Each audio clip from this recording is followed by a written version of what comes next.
Hello everyone, मैं हूं Ram. Session 58 of mark ERP में आप सभी का स्वागत है। बेसिक कॉन्सेप्ट ऑफ जीएसटी के अंदर हमने प्रीवियस सेशंस में सीखा था कंपोजिशन डीलर के बारे में कि कंपोजिशन डीलर कौन होते हैं, कौन ले सकता है कंपोजिशन स्कीम, कौन नहीं ले सकता है कंपोजिशन स्कीम, उसके फायदे क्या हैं, नुकसान क्या हैं, ये हमने प्रीवियस सेशंस में किया था। तो अगर आप लोगों ने अभी तक नहीं किया है तो वो आप जाकर देख सकते हैं। आज की क्लास में हम जो डिस्कस करेंगे जीएसटी रिटर्न्स के बारे में।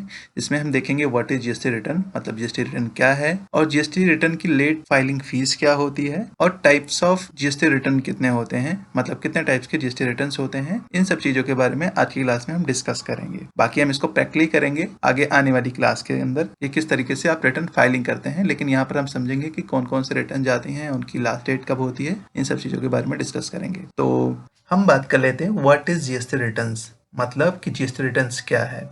तो अगर मैं सिंपल शब्दों में कहूँ तो जीएसटी रिटर्न क्या है, एक डॉक्यूमेंट है बिजनेसेस के लिए, जो कि बिजनेसेस अपनी रिटर्न्स के अंदर सेल कितनी की है, कितना परचेज किया है, कितना टैक्स कलेक्ट किया है, तो वो सारी चीजें जीएसटी रिटर्न के अंदर दी गई होती हैं एक तरीके से डॉक्यूमेंट के तौर पर, जो कि हमें गवर्नमेंट को फाइल करना होता है। इसका मेन पर्पज ये होता है जीएसटी रिटर्न का, ताकि गवर्नमेंट ट्रैक कर सके कि भाई कितना आपने टैक्स पे किया है, कितना आपने टैक्स कलेक्ट किया है, मतलब आपके बिजनेस में कितना टैक्स पे हुआ है, कितना कलेक्ट हुआ है। वो सारी चीजें गवर्नमेंट को दिखानी पड़ती है एक तरीके के डॉक्यूमेंट के तौर पर, एक लिखित के तौर पर वो आपको देना पड़ता है, ताकि गवर्नमेंट इंश्योर कर सके कि हाँ आपने इतना टैक्स कलेक्ट किया है और इतना टैक्स पे किया है, टोटल सेल कितनी की है, टोटल परचेज कितना किया है, वो सारा कुछ इसके अंदर जाता है रिटर्न्स के अंदर। इसके डिफरेंट टाइप के रिटर्न्स होते हैं, वो आगे हम देखेंगे कौन कौन से रिटर्न्स जाती हैं। यहाँ पर देखोगे तो अगर रिटर्न आपने लेट फाइल करते हैं तो उसके पेनल्टी के चार्जेस भी लगते हैं। तो मैं आप लोग को यहाँ पर बता दूं कि अगर आपने लेट फाइल किया है जीएसटी रिटर्न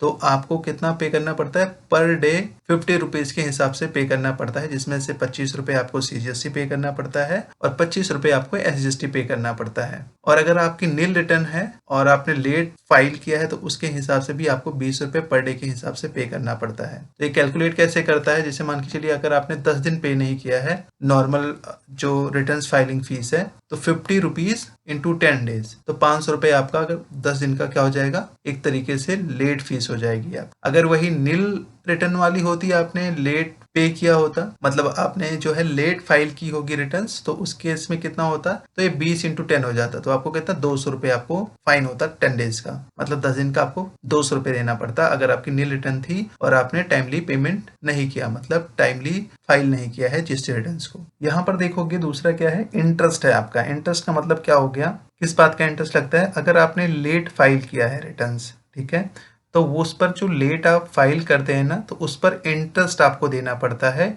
जो कि आउटस्टैंडिंग अमाउंट रहता है और उसका प्लस में 18% उस पर टैक्स लगता है। ये पर डे के हिसाब से लगता है आपका, तो वो भी आपको पे करना पड़ता है अगर आपने लेट फाइल किया है। और अगर कोई आपने इस इंफॉर्मेशन मतलब रिटर्न्स के अंदर कोई गलत इंफॉर्मेशन एंटर किया है, रिटर्न्स के अंदर आपने गलत इंफॉर्मेशन फाइल किया हुआ है, तो उस केस में आपको 100% तक का टैक्स अमाउंट जो है आपको पेनल्टी के रूप में पे करना पड़ता है। तो ये सारी कुछ रिटर्न्स के इम्पोर्टेंस पार्ट थे। तो चलिए हम देख लेते हैं कि रिटर्न्स कितने टाइप्स के होते हैं, कितने प्रकार के होते हैं रिटर्न्स, और अभी करंटली में कौन कौन से रिटर्न जा रही हैं। तो इसके लिए सबसे पहले हम आगे चलते हैं। यहाँ पर देखोगे टाइप्स ऑफ रिटर्न्स के अंदर हमारे पास जो रिटर्न्स होती हैं रेगुलर डीलर्स के लिए, बेसिकली अभी 3 ही रिटर्न जाती हैं। कौन कौन सी जाती हैं, GSTR-1, GSTR-3B और GSTR-9 जाती है। तो 3 ही रिटर्न जाती हैं अभी करंटली में, तो आपको भी 3 ही ध्यान देना है।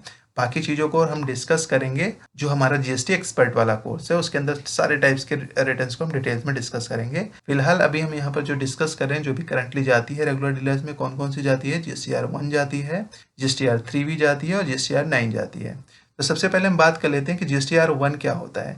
GSTR-1 के अंदर बिजनेसेस अपनी पूरी सेल की डिटेल देती हैं, मतलब जितने टाइप की सेल होती हैं, B2B सेल होती है, B2C सेल होती है, B2C लार्ज जो होता है, वो सब की रिलेटेड की जितनी भी सेल होगी, एग्जेम्प्टेड गुड्स की जितनी सेल होती है, एडवांस अगर आपने रिसीव किया है तो वो सारा, या आपने क्रेडिट नोट पास किया है, तो सारा जीएसटी रिटर्न्स के अंदर आपको देना होता है कि भाई कितनी आपने सेल की है, कितने टाइप की सेल की है, वो आपको GSTR-1 के अंदर देना होता है।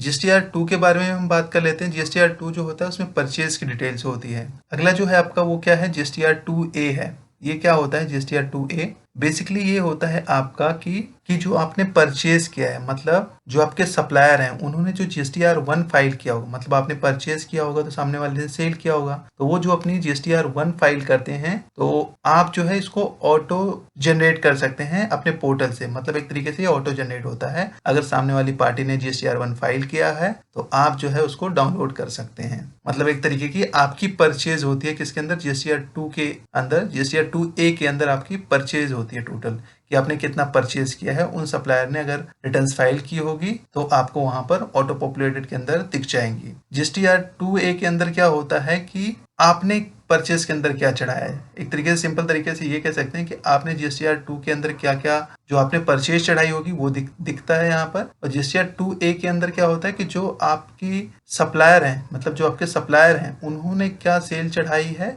वो दिखता है। तो इन दोनों को मैच करके फिर आपको आईटीसी क्लेम मिलता है। फिलहाल जीएसटीआर 2 नहीं जाती है, ये सस्पेंडेड है। केवल मैं एक जानकारी के तौर पे मैं बताते हुए चल रहा हूँ। तो अब हम बात कर लेते हैं 3B की, कि 3B क्या होता है। 3B के अंदर क्या होता है, आपकी टोटल सेल का टैक्सेबल अमाउंट जाता है, परचेज का टैक्सेबल अमाउंट जाता है आपका, मतलब टोटल टैक्सेबल अमाउंट जाता है। सिंपली शब्दों में आप ये कह सकते हैं कि आउटवर्ड सप्लाई का मतलब क्या होता है कि कितना आपने सेल किया है और कितना आपने परचेज किया है। इनवर्ड सप्लाई का मतलब क्या हुआ है, कितना आपने परचेज किया है। तो टोटल इसमें जो अमाउंट रहता है वो टैक्स का अमाउंट रहता है, टैक्सेबल वैल्यू, और कौन सा टैक्स लगा है, सीजीएसटी, एसजीएसटी, वो अमाउंट रहता है। और अगला है यहाँ पर देखोगे जीएसटीआर 9। जीएसटीआर 9 क्या होता है, ये एनुअली रिटर्न जाती है और ये इसमें पूरा एनुअल की डिटेल जाती है, एक तरीके से फर्निश डिटेल जाती है। जो आपने मंथली पूरा फाइल किया होगा उसका एनुअली के तौर पे आपको देना पड़ता है। तो जीएसटीआर 9 ये होता है। तो ये रेगुलर डीलर्स के लिए होता है। कौन कौन सी जाती है मैंने क्या बताया, जीएसटीआर 1 जाती है, जो कि इसकी ड्यू डेट कब होती है, नेक्स्ट मंथ ऑफ 10th। मतलब मान लीजिए आप जीएसटीआर 1 फाइल कर रहे हैं इस मंथ की, तो अगले नेक्स्ट मंथ में आपको 10 तारीख तक क्या है, आपको रिटर्न्स फाइल करनी होती है। अभी 11 डेट हो गई है, मतलब नेक्स्ट मंथ 11 तारीख से पहले आपको रिटर्न्स फाइल करनी होती है। ऐसी 3B का है। 3B में क्या होता है, आपका जो सेल और परचेज की टैक्सेबल अमाउंट होता है वो आपको दिखा के फाइल करना होता है, मतलब जीएसटीआर 3B फाइल करना होता है। वो कैसे फाइल करेंगे वो हम आगे देखेंगे, किस तरीके से रिटर्न्स फाइल करते हैं। फिलहाल मैं अभी एक ओवरव्यू देते हुए चल रहा हूँ। यहाँ पर देखोगे तो नेक्स्ट मंथ में 20 तारीख से पहले आपको रिटर्न्स फाइल करना होता है मंथली के बेसिस पे। और जीएसटीआर 9 जो है वो एनुअली आपको फाइल करना होता है 31 December of the next financial year. ठीक है, मतलब नेक्स्ट फाइनेंशियल ईयर में आपको 31 तारीख से पहले जो है रिटर्न्स को फाइल करना होता है। ये होता है रेगुलर डीलर्स के लिए। तो नॉर्मली 3 ही रिटर्न जाती है, एक GSTR 1, GSTR 3B and GSTR 9। अब हम बात कर लेते हैं अगला कंपोजिशन डीलर्स के लिए, मतलब जो कंपोजिशन स्कीम होती है उनके लिए कौन कौन से रिटर्न जाती है। तो उनके लिए जो रिटर्न जाती है जीएसटीआर 4 जाती है, जो कि क्वार्टरली के बेसिस पे रिटर्न्स फाइल करते हैं। जितना टर्नओवर होता है उसके बेस पर जो है 1% 2% जो टोटल अमाउंट होता है उसके बेस पर पे करते हैं। जीएसटीआर 4 क्वार्टरली जाता है आपका रिटर्न, जीएसटीआर 4। ये भी हम देखेंगे किस तरीके से करते हैं। और जीएसटीआर 9 जाता है जो कि एनुअली आपको देना पड़ता है। क्या जाता है, जीएसटीआर 9 जो होता है एनुअली आपको देना पड़ता है। ई कॉमर्स के लिए जो जाता है रिटर्न जीएसटीआर 8 जाता है, जो कि मंथली आपको देना पड़ता है। अब हम बात कर लेते हैं जीएसटीआर 3B की। तो देखो यहाँ पर क्या लिखा हुआ है, GSTR 3B is online form which is used by GST dealer for filing returns. मतलब एक तरीके क्या होता है, जीएसटीआर 3B एक फॉर्म होता है, ऑनलाइन फॉर्म होता है जो कि आपको फाइल करना होता है। उसमें क्या होता है देखोगे, do not have to provide invoice लेबल इंफॉर्मेशन इन दिस फॉर्म। मतलब आपको इनवॉइस लेबल की डिटेल्स नहीं देनी होती कि कौन सी डेट को बिल बनाया है, कितने का अमाउंट था बिल का, कौन कौन से आइटम्स थे, ये सारी चीजें आपको नहीं फाइल देनी होती है इसके अंदर। इसमें आपको टोटल टैक्सेबल वैल्यू कितना हुआ, कितना टैक्स सीजीएसटी है, कितना एसजीएसटी है, कितना आईजीएसटी है, ये सारी डिटेल्स देनी होती है। Only total value of each field have to provided, this value must be for the month for which you are filing. मतलब जिस मंथ का आप फाइलिंग कर रहे होंगे उस मंथ की डिटेल्स होनी चाहिए जीएसटीआर 3B के अंदर। तो ये भी हम देखेंगे जब हम रिटर्न्स को फाइल करेंगे। तो नॉर्मली अगर मैं बात करूं तो जो रिटर्न्स जाती है कौन कौन सी जाती है, मैं दोबारा रिपीट कर दूं। एक रेगुलर डीलर्स में अगर हैं आप तो कौन कौन सी जाती है, जीएसटीआर 1 जाती है, 3B जाती है और जीएसटीआर 9 जाती है। अगर आप कंपोजिशन में हैं तो जीएसटीआर 4 जाती है और जीएसटीआर 9A जाती है एक तरीके से। तो आज के लिए फिलहाल हम इतना ही करेंगे, बाकी हम नेक्स्ट क्लास में देखेंगे तो आज की क्लास में हमने क्या सीखा?